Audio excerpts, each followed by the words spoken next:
Chapter 4. The House on Tremont Street. Lars and I parked near the corner of Washington and Tremont Street. We got out of my car and I grabbed a flashlight. "I think this is the place," I said, pointing to a white house near the corner.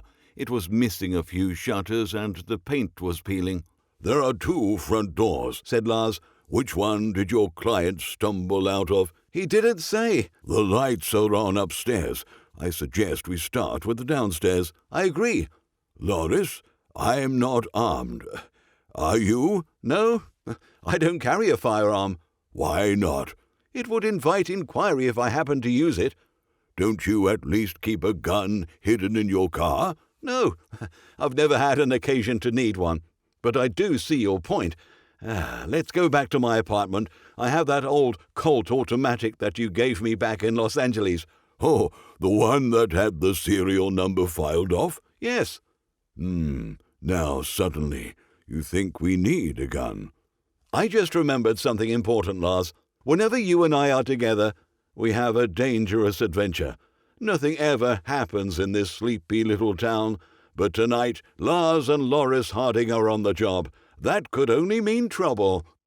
Lars and I returned to my apartment and I hurried in. I found the Colt automatic in a drawer and put it in my pocket. We returned to Tremont Street and parked again. It was now 8 o'clock. Lars and I walked to the front porch of the 2-family house. The front doors were side by side. We could hear a Red Sox game on the radio upstairs. The downstairs apartment had a sign in the window that read, "For rent. Inquire next door." I had a pick in my pocket and used that to quietly unlock the vacant apartment. Lars and I entered, and I gently shut the door. I snapped on the flashlight. "Is this where your client was photographed?" asked Lars. "I don't think so," I said, shining the light around. "This place is completely empty." Let's talk to the landlord. Maybe we can get upstairs and have a look around there." Lars and I left the vacant apartment. I hid the flashlight on the porch and knocked on the other door. The radio snapped off. Someone came creaking down the stairs. An old woman peered out. She was wearing a red and blue striped muumuu. "Do you live here?" I asked. "I had said the door, didn't I?" The woman narrowed her eyes. I could smell booze on her breath. "We're interested in renting the vacant apartment." "Yeah? Well, it's kind of late, ain't it?" "Could we have the key and look around?" The woman retrieved the key from a nearby windowsill and handed it to me. "Don't make a mess," she said. Then she slammed her door. Lars and I re-entered the vacant apartment and turned on the lights. "Was that the woman in the picture?" asked Lars. "No, the woman in the picture was much younger. She looked like one of those garter belt vixens you'd see in a stag movie." "Could the old woman have been wearing a wig?" "It wasn't her, Lars. Believe me." "Do you think she knows anything about the blackmail scheme?" "Oh, I think so. She looks pretty shady." "I agree." "She reeked of alcohol, too." "Yes, that corker was definitely stewed." "Maybe the vixen in the photograph is her daughter." That could be." "Let's go up and get chummy with her," I said, turning off the lights. "We have that bottle of Johnny Walker in the car." "I'll go get it," said Lars. He jogged off. Lars rejoined me on the porch. I knocked on the old woman's door again. She came waddling down. "Well?" she asked. Lars showed the woman the bottle of Johnny Walker. "I thought we'd celebrate." "Celebrate what?" "Being neighbors," I said. We slid past the woman and trotted up her stairs. She bobbed up after us. We sat at her kitchen table. Lars pulled the cork out of the bottle. The woman seemed confused at first. Then she took down 2 glasses from a cupboard. These glasses were greasy and covered with fingerprints.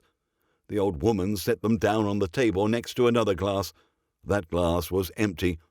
Lars poured scotch into all 3 glasses. His and mine amounted to a bit more than a swig. The old woman's got topped off. "You got any references?" asked the woman, grabbing the glass.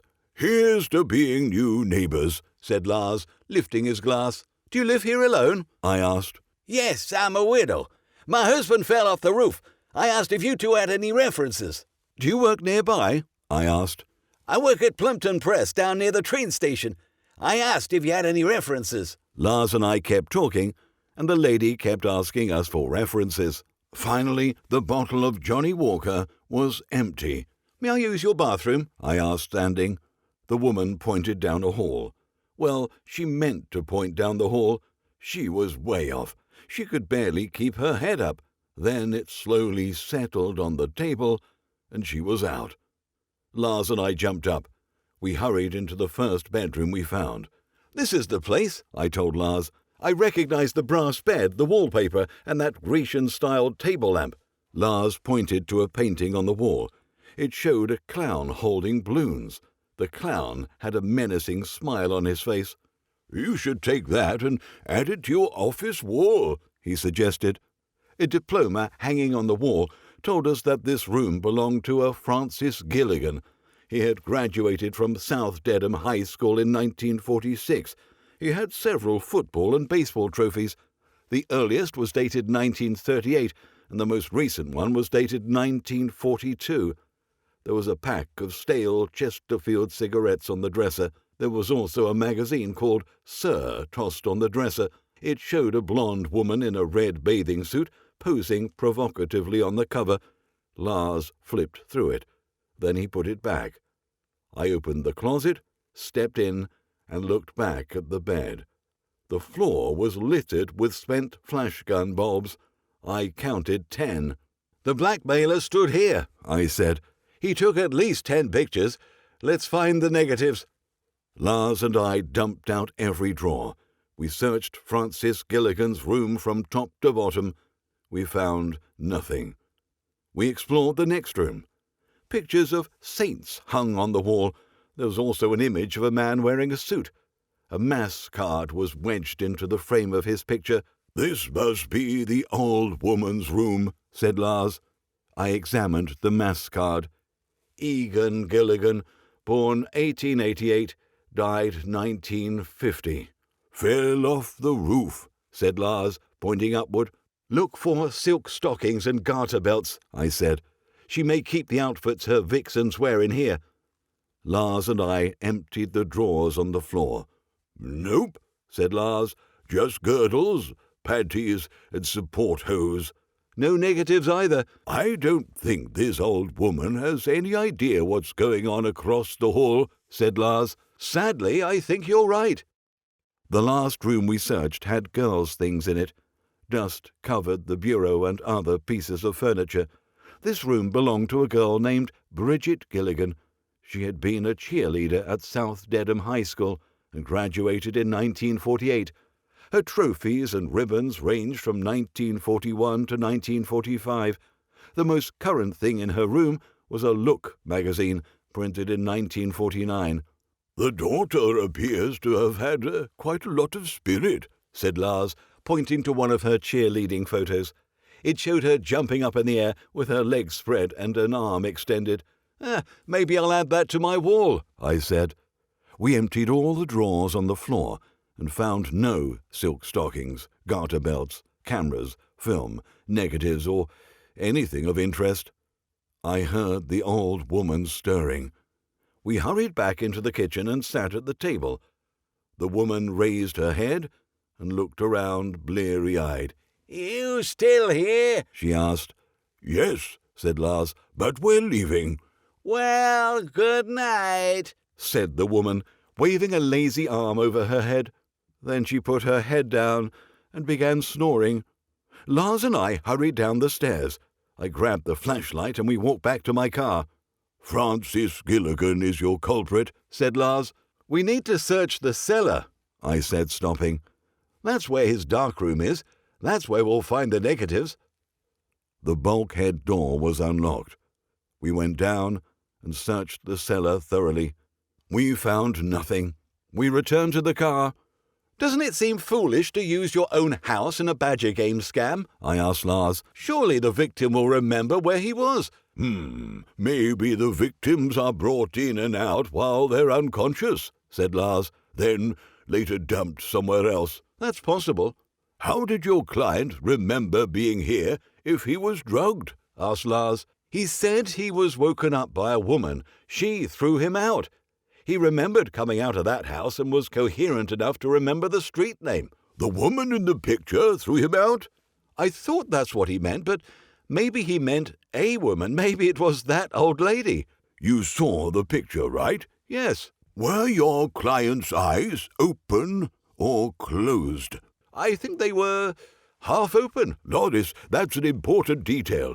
If they were open, then he wasn't unconscious, which means he entered the house on his own 2 feet. I guess I should have kept the photograph. How was he positioned in the picture? He was having sex. I know that. But was he facing forward, facing backward? Was he under the woman? Was he over the woman? He was above the woman and looking right at the camera. With half-open eyes? Yes. Well, I guess you can be drugged and still look like that. Lars and I got into my car. I started the engine. Let's now have a look at Hannigan's Bar, I said. That's where my client was drugged. I turned north on Washington Street and began driving toward the bar. How much money is your client being squeezed for? Asked Lars. $500. That's way too much money for a small town like this. It did seem kind of high.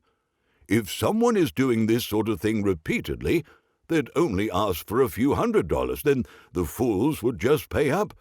When you tap a sucker for more than his monthly paycheck, it complicates matters. And suckers like Dean Sullivan hire a guy like me. Describe your client. Oh, he's a bum. His wife is the daughter of a policeman. This isn't an ongoing scam, Loris. It was a one-time tap. Francis Gilligan isn't your culprit. Someone used his room, and that poor old woman was probably sleeping right across the hall. Well, Francis Gilligan must be involved somehow. My guess is that the blackmailer had a beef with either Francis Gilligan or his mom, and that's why he used their house.